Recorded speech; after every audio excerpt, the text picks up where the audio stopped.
ఏపీలో ఎన్నికలు దగ్గర పడే కొద్దీ వైసీపీ సోషల్ మీడియా బరితెగిస్తోంది. ఆంధ్రజ్యోతి పేరుతో దుష్ప్రచారం చేస్తోంది. ఆంధ్రజ్యోతిలో ప్రచురితమైనట్లు తప్పుడు కథనాలు సృష్టించి సోషల్ మీడియాలో వైరల్ చేస్తున్నారు. Ichchapuram TDP MLA Bendalam Ashok target గా తప్పుడు కథనాలతో వైసీపీ సోషల్ మీడియా రెచ్చిపోతున్నట్లు తెలుగుదేశం శ్రేణులు మండిపడుతున్నారు.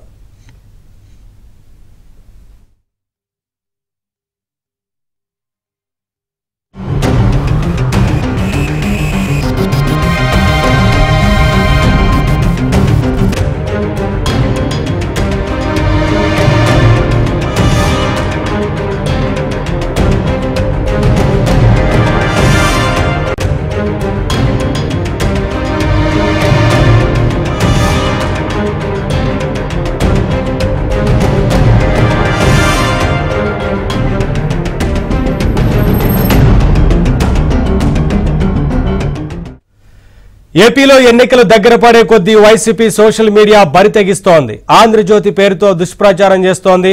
ఆంధ్రజ్యోతిలో ప్రచురితమైనట్లు తప్పుడు కథనాలు సృష్టించి సోషల్ మీడియాలో వైరల్ చేస్తున్నారు వైసీపీ నేతలు. Ichchapuram TDP MLA Bendalam Ashok target గా తప్పుడు కథనాలతో వైసీపీ సోషల్ మీడియా రెచ్చిపోతున్నట్లు తెలుగుదేశం శ్రేణులు మండిపడుతున్నారు. అప్డేట్స్ మా కరెస్పాండెంట్ రమేష్ రెడ్డి తెలుసుకుందాం. రమేష్, తప్పుడు కథనాలతో వైసీపీ సోషల్ మీడియాలో బరితెగిస్తున్నట్లుగా కనిపిస్తోంది, పెద్ద ఎత్తున దుష్ప్రచారం చేస్తున్నట్లు కనిపిస్తోంది. ఏంటి అప్డేట్స్?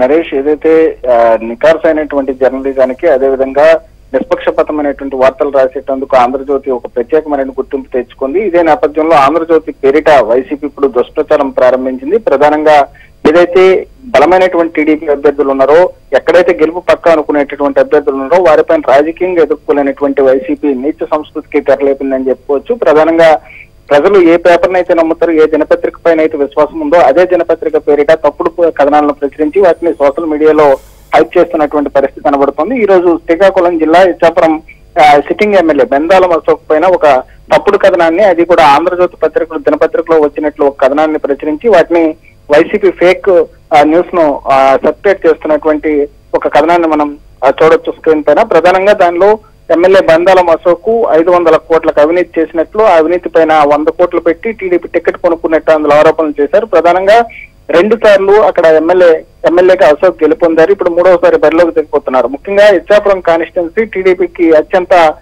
బలమైనటువంటి కాన్స్టిట్యున్సీ. అక్కడ చాలా సార్లు వైసీపీకి రాష్ట్రం మొత్తం కూడా వైసీపీకి అలివించినప్పుడు కూడా ఇచ్చాపురంలో మాత్రం టీడీపీ జెండా ఎగిరింది.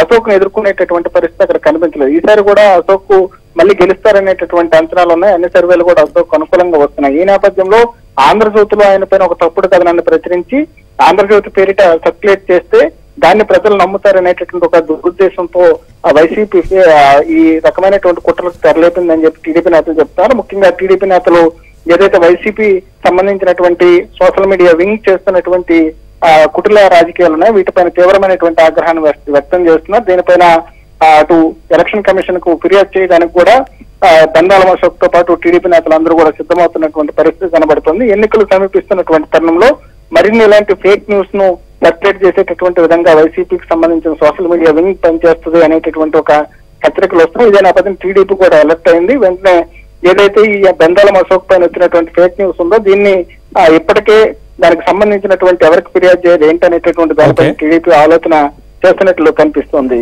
Harish, thank you Ramesh, thanks for the updates.